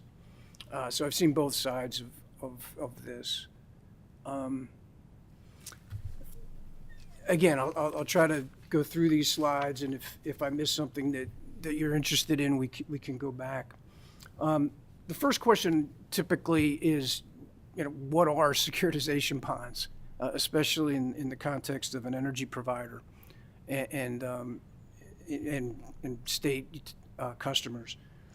I think as far as the nuts and bolts of this, I mean, it's easier to just look at securitization bonds as really a financing tool designed to recover distinct or specific extraordinary costs, and to do that at a cost lower than what you would traditionally have to pay, what a customer would traditionally have to pay. So part of this is a math analysis when comparing it against the traditional recovery, and I'll get into what traditional recovery typically is. But like other bonds, other securities, securitization bonds consist of both principal and interest. The unique feature here is that unlike other bonds that might be issued by a corporation or by a state, these are paid through a special charge on or by basically the sponsoring energy providers' customers. That right to recover that special charge, the genesis of that is established pursuant to an enabling state statute, which is also authorized by a financing order that the state commission needs to issue. Again, all pursuant to the statute that's adopted. I'm going to get into the rating agency's assessment of these, which is critical for the savings to customers. But what is it that these bonds are, what secures these bonds? The bonds are secured basically by the securitization property itself that's established by the statute, which is really the right to recover the charge over the lifetime of the bonds.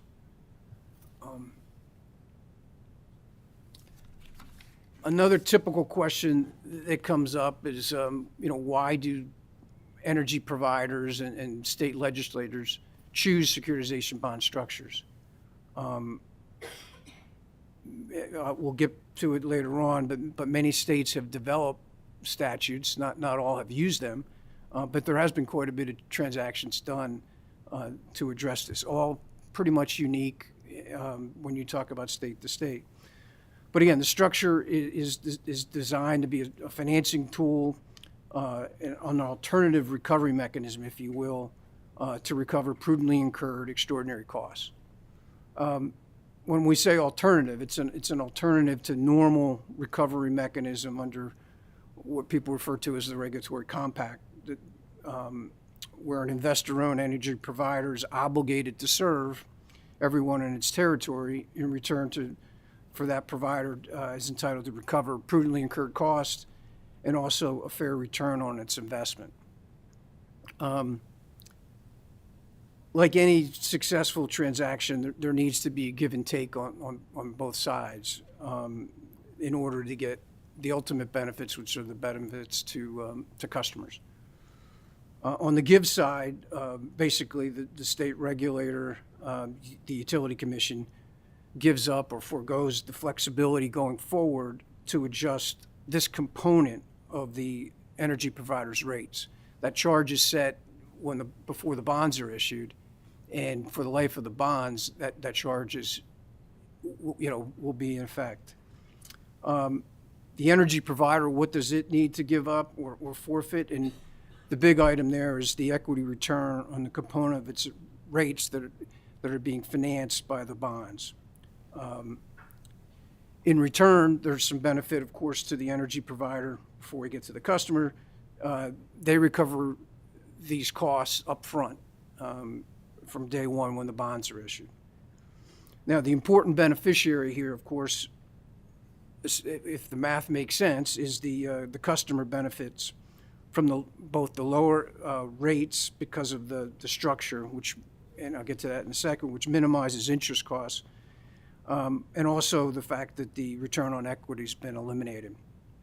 So in order to minimize interest costs, to take advantage of that to the maximum, the idea is to put a structure together that obtains what's referred to as a AAA rating, which is the highest rating that the rating agencies are able to give to a debt product. What does that entail, or what does that mean? The higher the rating, the lower the interest cost in that current environment. So if you reduce interest costs for a particular financing of this caliber, the end result is lower costs for the customer.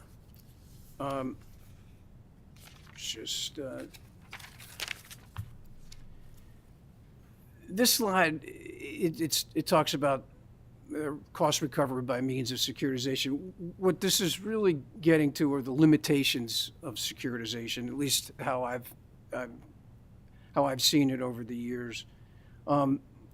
These structures, they're not designed to replace the normal means of recovering rate-based regulated investments.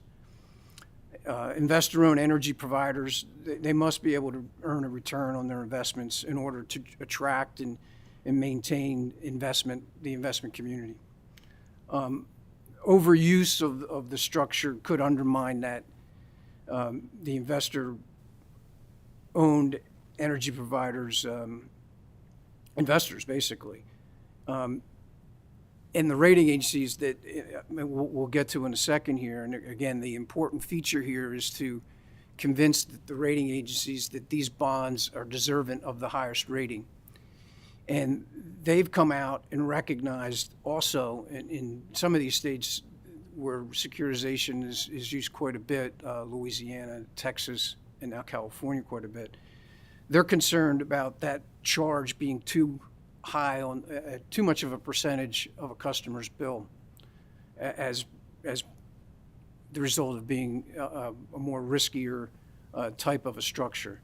So the threshold that the rating agencies have come up with as far as their concern of maintaining that AAA rating beyond something where these layered charges or special charges exceed more than 20%.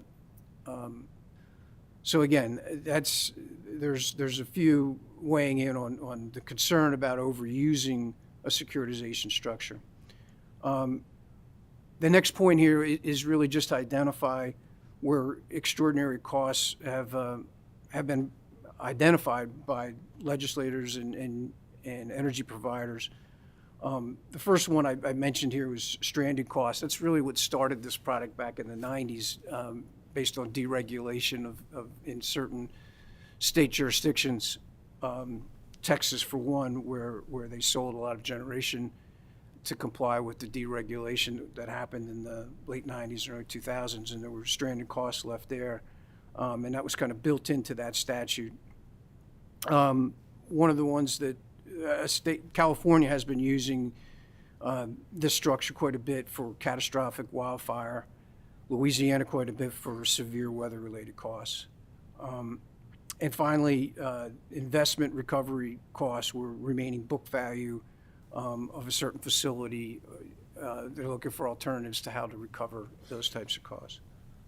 We've seen instances of that in both Florida, with a nuclear plant that was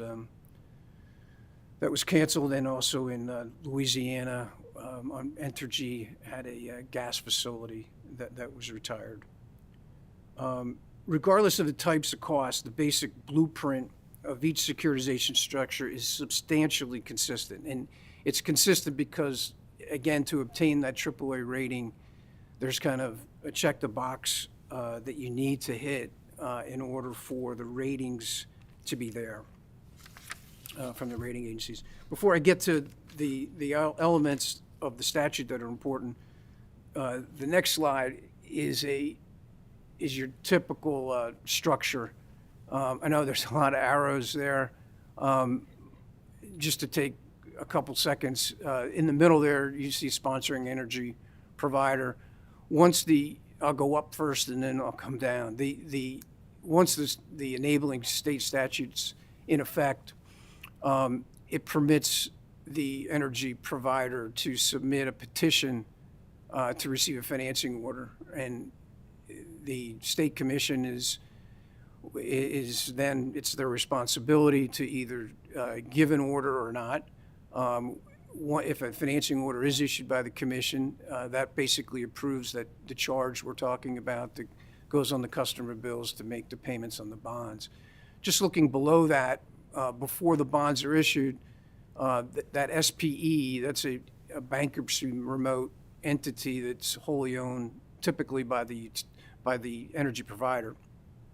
And that's the entity that actually issues the bonds. They do that by purchasing this securitization property that we were referencing, that is a function of the statute. And the proceeds go up to the energy provider. On the other side of the chart, on the left-hand side, we're talking about the ongoing payment to support the bonds, which would support the principal and interest payments through the life of the bonds. There you're looking at the customers paying the charges. Typically, large majority here, these charges are based on usage. That charge is separate from what the sponsoring energy provider also receives for their charges. It's kept separate. It's remitted to the bond trustee, who uses those charges then to make the principal and interest payments. That's your standard structure. In order to get that AAA rating, this slide I'll be brief. These are the key features in order to obtain in order to attain that AAA rating. The first is you start with the state statute that we talked about and the creation of that property right to recover the charges. The other key feature that the statute needs to address, and then the commission comes into play there, is the irrevocable financing order that needs to be issued pursuant to that statute, which will in effect authorize the issuance of the bonds, the charges themselves, and a true-up mechanism that adjusts the charges for the life of the bonds. That's the third part, the true-up mechanism. This is kind of the key credit enhancement of the structure, which allows the most efficient use of money, and therefore results in the lowest charges. And it's basically a mechanism over the life of the bonds to adjust the charges where you need, where there's been a forecasting variance that you didn't anticipate, could be from weather, could be for increased customers that come in during this period of time that are subject to the charge. Another key element for the rating agencies that they need to see in the statute is a state pledge, which basically is that the state's not going to impair the value of the property that's been created, nor the right to collect the charge. This is a high focus item for the rating agencies. They require legal opinions that basically that from a federal and state level, there's constitutional protections there for that property right.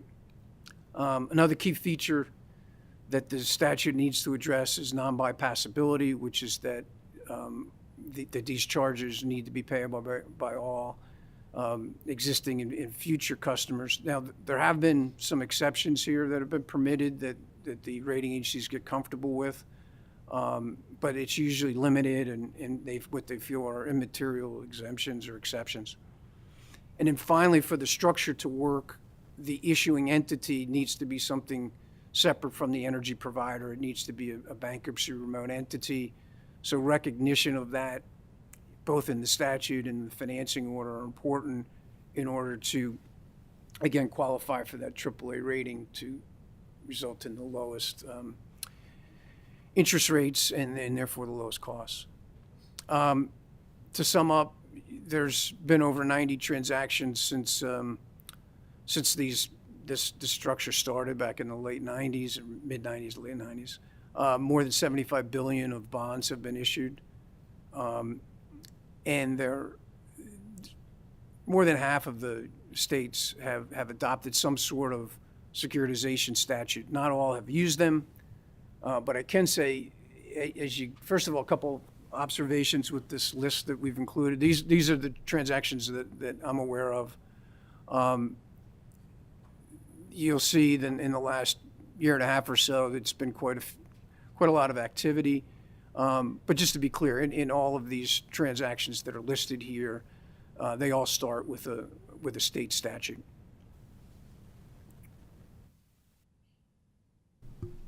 Mr. Fitzpatrick, I'm gonna, it's 11 o'clock. We've been meeting for 2 hours, and I know there's a lot of, the staff has a meeting later that they have to prepare for. And I appreciate you coming and presenting. I know this is a complicated issue. Chairman Weber, if I could yes. get the last word. Absolutely. Just to sum it up, utilities have always historically been stable, predictable investments.